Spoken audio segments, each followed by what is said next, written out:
И снимаю, да, нет? Сейчас Яна, вот моя сестричка. Да, вот это. Что ты делаешь? Будешь меня снимать. Яна, держи. Ладно. Так, держи нормально. Иди сюда. Тыщик. А видео уже включено? Да. А, понятно. Дай посмотрю. Так. Смотри. Да, просто вот так держи и все. Ладно.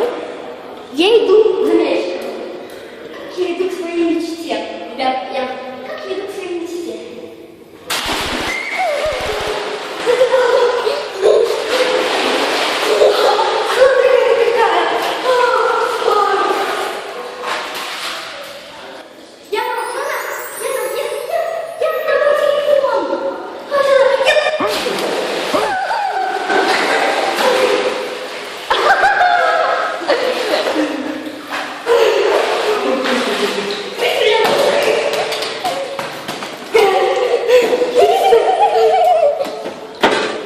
Это было самый худший, я уже знаю. Это